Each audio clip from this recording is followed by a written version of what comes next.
Hey guys, new video here. New player friendly video. I always get asked on stream a lot, like, hey, like I'm a new player, I just started the game. Got some tips for starting the game.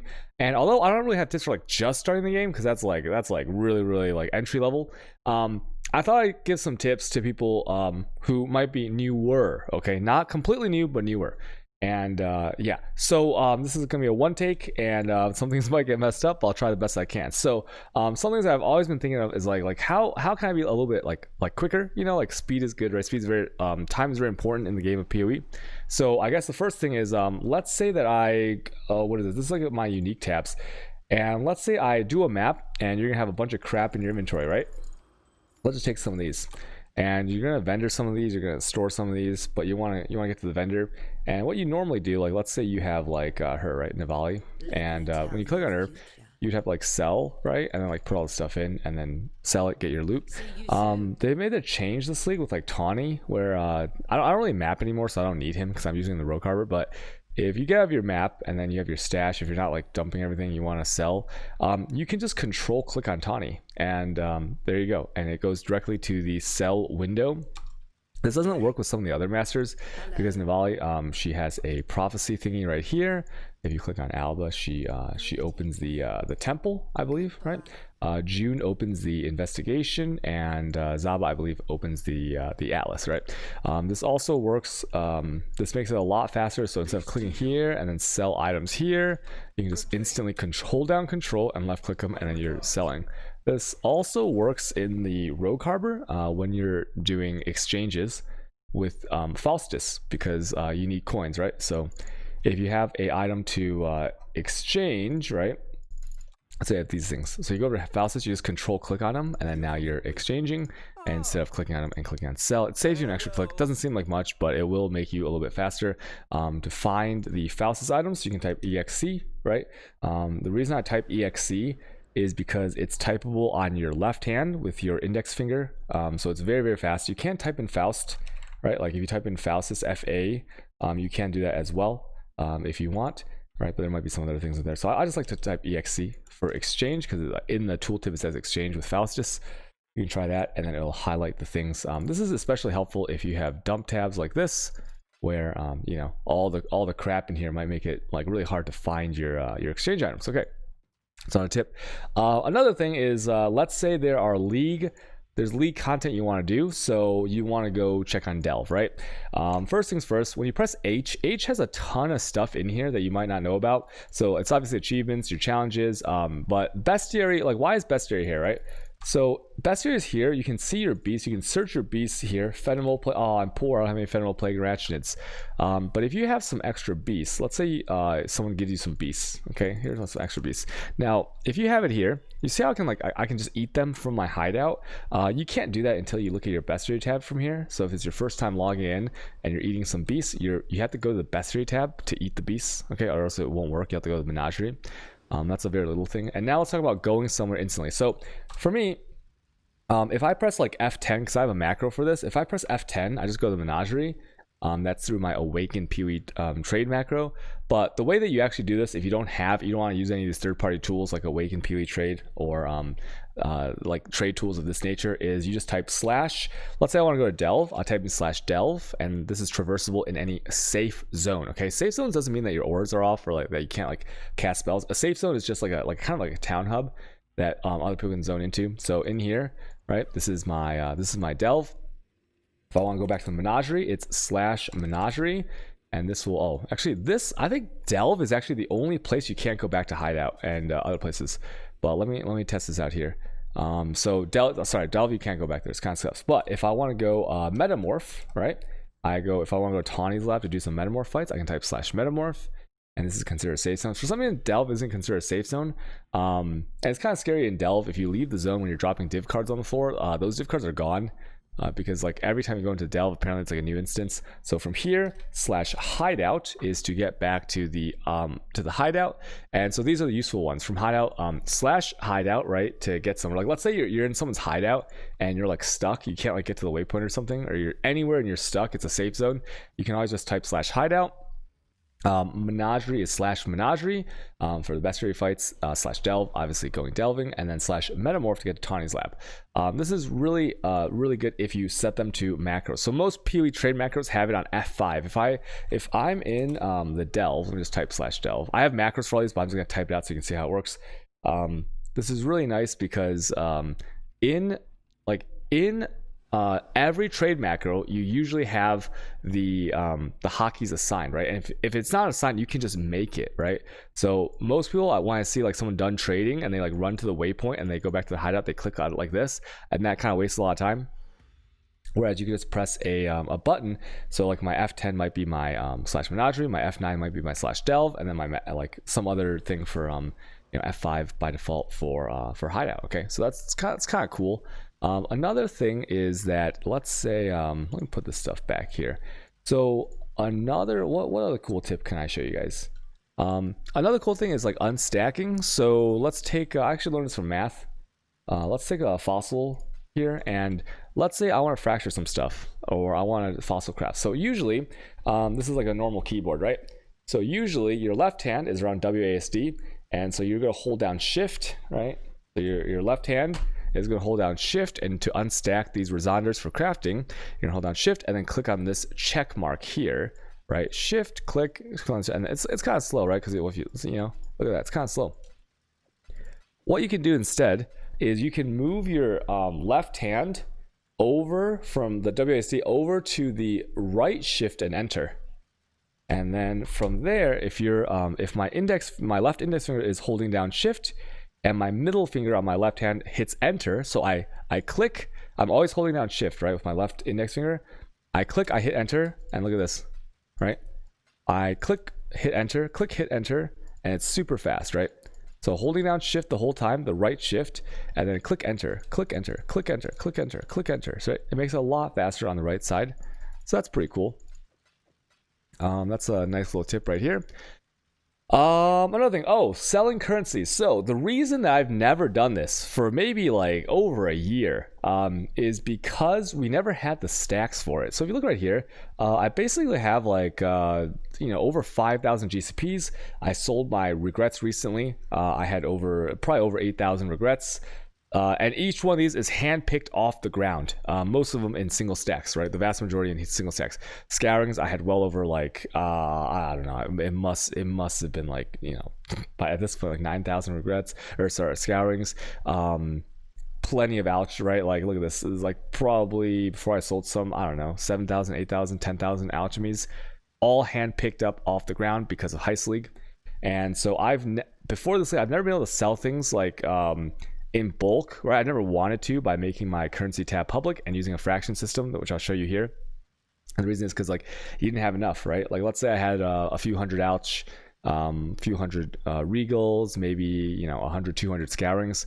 If I were to sell those for exalts, then I would run out really fast because 1 or 2 exalts and boom, your stock is gone. You want to keep some for yourself, so it wouldn't really make sense for me to do that because then I have to like unlist and everything. So instead, now though, with Heist, with so much raw currency, I think it's worthwhile to let people know how they can mass sell their other currencies that they'll never use to get some extra exalts. And this could really help people get like that next doctor card, that next like big exalt purchase that they want. So let's start with C, the most popular one, right? So the way that you sell these things directly from your tab is obviously you have to have a premium stash tab. And what you're going to do is you're going to right click it and it has to be exact price. And then what it's going to be is you are looking, whatever you're looking for, right? Let's say you're looking for the exalt, you're going to select the exalt, and it's whatever fraction of an exalt that thing is. So let's say I want to sell one exalt right now, I think it's about 75, but let's say I wanted to sell my 85C for one exalt if you were like really silly or something, right? So you type 1/85th, right? So however many C you want to give is on the denominator, and then the 1 is just the exalt drop. So it's basically 1C is 1/85th of an exalt. So, or you can look at it as I'm giving 85C for 1 exalt. And then if I hit enter, now when you mouse over, it'll look really weird, okay? Because it says 0 exalts, obviously, because it runs down, but it's still 1 exalt for 85C. So if I were to rezone, and the way you can instantly ping the trade API is by rezoning anywhere, right? So I rezoned into the menagerie, and now I want to go back to town. And I wouldn't be surprised if I start getting whispers in like a minute or so, because people are really, really competitive with the currency flipping. And so now I am, yep, see right here, you see that? Like people know that this is an insane price to pay for it. Obviously this is an incorrect price, I'm just showing an example. So 85C is too much, right? Look at that. See, everyone wants to buy these, different people. And so that is how you can essentially sell your currency without going to the trade site. And now, why might you not want to go to the trade site? Because, you know, unless you need it right now, like as in you can't even play the game, you can't even like do what you need to do without that currency right now. The reason you don't want to go to the trade site and search for like exalt for C is because those rates will be either exaggerated, or they won't be like what you could get if you were selling the right thing, right? It's because like you're the one that wants the exalts, and so that person can list a price that's beneficial to them. But if you're the one selling the C, right, the only people who are going to buy it really are going to be the one if it's grossly mispriced like it is right now, as you can see, or it's people who actually need your C to like spam something or like do delirium mirrors and things like that.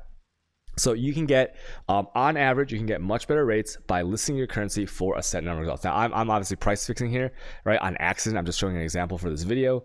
I'm just gonna, I'm gonna unlist this. You can just delete this, and it's unlisted, okay?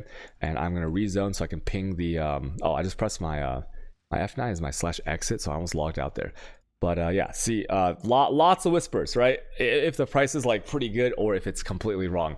So this is how you can do it for anything really. Let's say that you have too many ouch, right? So once again, like, see this, the denominator is how many ouch I'm giving for an exalt. This is my current rate right now. I believe this is old, so this might not be correct, but you can do this with any currency you want, and it really helps with the trade macro because you can kind of like see how much they are, and then you can list yours slightly at an advantageous rate for you. So if you've been heisting and you are finding yourself, let's say you have too many sextants, right? But you don't map because you're a heister, and so you'll never use any sextants. Well, then like right now, for example, I know that the awakened sextant is like 145, 140. So I've listed mine at 135, right? Don't get me whispers for that because there's so many of them. But if you want to sell these very fast, you absolutely can, because you know, people, it might be a bot that buys it from you, but who cares, right? You're making the exalts from the things that you will never ever use. Be careful with things like that aren't like really that valuable, like Chisels and like Regals and stuff, because like if something's like 900 or like 1200 for 1 exalt, it might not be worth your time to click that many times to do those trades, right? You got to think about like value your own time. So that's another thing that you can do with the fractions. Once again, it works with any currency. Just make sure the fraction that you're making, the denominator, is how many you're giving, right? And make sure it's exact price, and this will hit all of the different trade sites with that. And yeah, so that's pretty cool there. What else? I guess, another little quick thing. So if you have like ultra wide like me, or you have a regular monitor and you need to do something really I guess repetitive, right? Like as a turn-in. So let me just take a look at these cards. Which one do I have here? This is something I learned in the horticulture bench league. What was it? Harvest league last league. So let's say I have like a bunch of these, right? Let's say you're turning in like, I don't know, maybe you're turning in the void, maybe you're turning in some other thing. And if you go over here to turn in, right? Hello. And you see like how if you turn in, you control click this and you trade, and it's over here, and then you got moving routes over here, then you got trade, and you got to do this. One thing, if you want to be really, this is really sweaty, but I'm sure there's going to be leagues like this where you're doing a bunch of this. Like we've seen that with Horty benches, we've seen this with other things. So with div card turns, so you can go to options, you can go to windowed mode here. Now I'm going to put my thing into windowed mode, and what I'm going to do is I'm going to squeeze my window into the smallest window possible up here, as you can see. I'm gonna save it, and now when you do it, it's much smaller mouse movement. See, I barely have to move my mouse, so it's like, you see how it's like this. It's like if I hold down control, it's like a very quick, and it doesn't hurt your hand as much, because look, you see how fast this is now, because it's a tiny window and your mouse DPI is always fixed. for like the dots traveled. So this is kind of sweaty, but this is really helpful if you have some super repetitive action that you're doing over and over and over, and a smaller mouse movement like that might actually help you out, right? So there you have it. I guess another thing I show is this might help some heisters save a little bit of time, because nobody likes waiting for doors. And this is a little bonus thingy. Oh man, I think I just invited some guy. Let's say you're doing a contract, right? What is this? This is deception. Let's just go in here and I'll show you something. So on these contracts, there's going to be little icons on the doors that show that the door is locked, right? So if you go here, I'm going to make my map kind of big. So let's see what we got here, because this might be a little bit too big of a mini map. So we are, okay, right here. So you see this mask right here where my mouse is? So that mask shows that there's a Harbinger chest behind it, and you need to do a deception job in order to open that door, right? Now, the good thing about these maps is you use the arrow keys to move around. You can see they gave us global vision, meaning that we can see where all the small chests are, all the little rooms are, all the job requirements are on the thing, right? Within like a pretty big radius when you're coming up on it. And so what that means is that if you're as long as you're kind of close, like somewhere in half the map space, the job icon, if it disappears, that means that door is open forever. It means you can like leave, you can do whatever you want, and this is super useful for things like agility and deception and counter thaumaturgy and things where like you don't sometimes know if the job is done, right? Like for example, agility, sometimes you can't find the person, and some jobs are faster than others depending, like some RNG.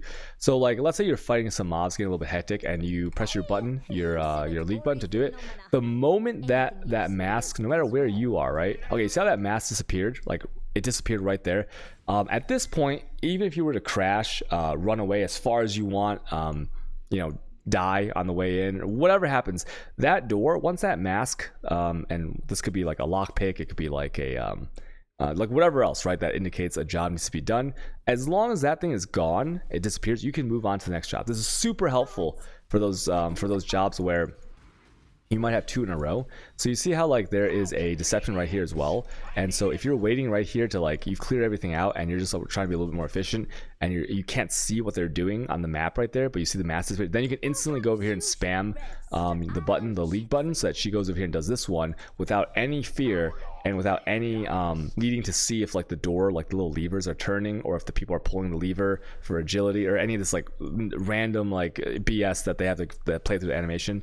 And that helps you immensely because you can move forward, you can clear out the room, be safer, and you can get all these jobs done really fast. So just know once again that anything that has a door for a reward room, as long as the icon disappears, you're free to move on, reassign that master, do whatever you want right when the node disappears. And in some cases, like with Niles doing stuff like this, you can even cancel the animation like a second before the thing disappears, but that's really sweaty.